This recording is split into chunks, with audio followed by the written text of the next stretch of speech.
সকলকে অনেক অনেক অভিনন্দন আমার ফেসবুক পেজ থেকে। আশা করি সকলে ভালো আছেন এবং সুস্থ আছেন। যারা এবছর ভর্তি পরীক্ষা দিচ্ছেন তাদের জন্য একটি নতুন নিউজ নিয়ে আমি একটু আলোচনা করব আপনাদের সাথে।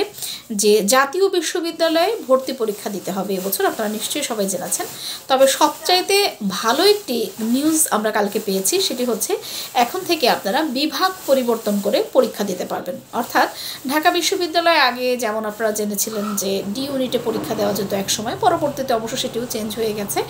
এবং এবছর আমরা দেখলাম যে জাতীয় বিশ্ববিদ্যালয়ে বিভাগ পরিবর্তন করে আপনি পরীক্ষা দিতে পারবেন। অর্থাৎ আপনি সায়েন্স ফ্যাকাল্টি থেকে আর্টস ফ্যাকাল্টিতে আসতে পারবেন বা কমার্স ফ্যাকাল্টিতে আসতে পারবেন, অথবা যেমন আমরা ডি ইউনিটে আগে দেখেছি যে মানবিক থেকেও আপনার বিজ্ঞান বিভাগ বা বাণিজ্য বিভাগের কিছু বিষয় ছেলেমেয়েরা পড়তে পারত।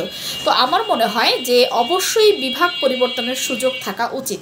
তার কারণ হচ্ছে দেখেন, আমরা অনেক সময় যখন আমরা এসএসসি বা এইচএসসিতে আমাদের বিভাগ চয়েস করি, অর্থাৎ বিজ্ঞান বিভাগ বা আমরা মানবিকে থাকি, কেউ কমার্সে থাকি, পরবর্তীতে তার কখনো মনে হতে পারে যে এটা আমার জন্য কঠিন হয়ে যাচ্ছে, অথবা এটা আমার জন্য লাভজনক বা আমি এই বিষয়টাকে ভালোবেসে পড়তে পারছি না। আবার অনেক সময় যারা বিজ্ঞান বিভাগে পড়ে তাদের একটি খরচের বিষয় এখানে চলে আসে। অর্থাৎ যারা সায়েন্সের পড়ে, আপনারা জানেন যে সায়েন্সের পড়াশোনাটা কিন্তু একটু ব্যয় সাপেক্ষ, সেটা সবার দ্বারা আসলে সম্ভব হয় না।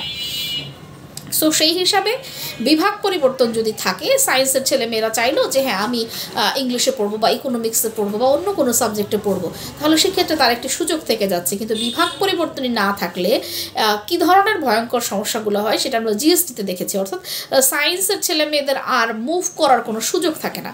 তো যাই হোক, আপনারা দেখেছেন যে আমাদের একটা সুন্দর করে একটা তথ্য আমরা দেখলাম যে মানবন্টনটা আমার কাছে বেশ পছন্দ হয়েছে। সেটা হলো, দেখলাম যে আপনি যে বিভাগেই পরীক্ষা দেন আপনাকে 10 নম্বরের সাধারণ জ্ঞান ফেস করতে হবে। এখন আপনি হয়তো বলতে পারেন যে আপু আপনি সাধারণ জ্ঞানের শিক্ষক, তো এই জন্য হয়তো আপনার কাছে বিষয়টা ভালো লেগেছে। আসলে বিষয়টা সেরকম না।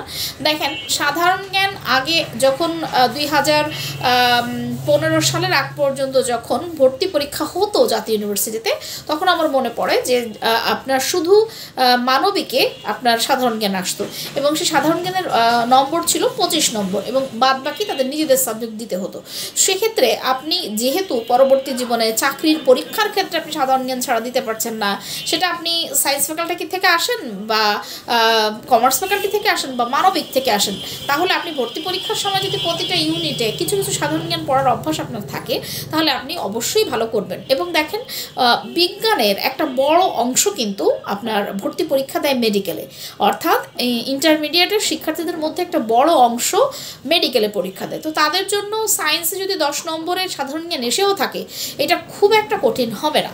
আর বাকি যারা দেখলাম যে বিভাগ পরিবর্তনই করবে, প্রত্যেকের জন্য কমার্সে গেলেও 10 নম্বরের সাধারণ জ্ঞান দিতে হবে। এই বিষয়টা কিন্তু একটা সময় জিএসটিতে ছিল আইসিটি।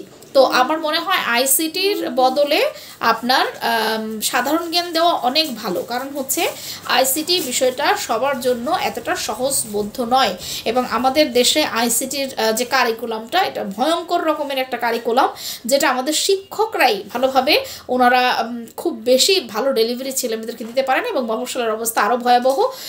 সেই ক্ষেত্রে সাধারণ জ্ঞান হলে সব ছেলেমেয়েরাই ভালো করতে পারবে। তো যাই হোক, যারা জাতীয় বিশ্ববিদ্যালয়ে টার্গেট করে যারা আগাচ্ছেন তারা প্রস্তুতি নেওয়া শুরু করেন। আপনাদের বিভাগ পরিবর্তনের মতো একটা সুযোগ এসেছে এবং সবচেয়ে বড় বিষয় হচ্ছে, যেহেতু আপনার নিজের সাবজেক্টগুলোই আপনি পরীক্ষা দিতে পারবেন, সেক্ষেত্রে আপনি মানবিক থেকে জাতীয় ইউনিভার্সিটিতে খুব ভালো করবেন, এটা আমরা আশাবাদী। সকলে ভালো থাকবেন, সুস্থ থাকবেন।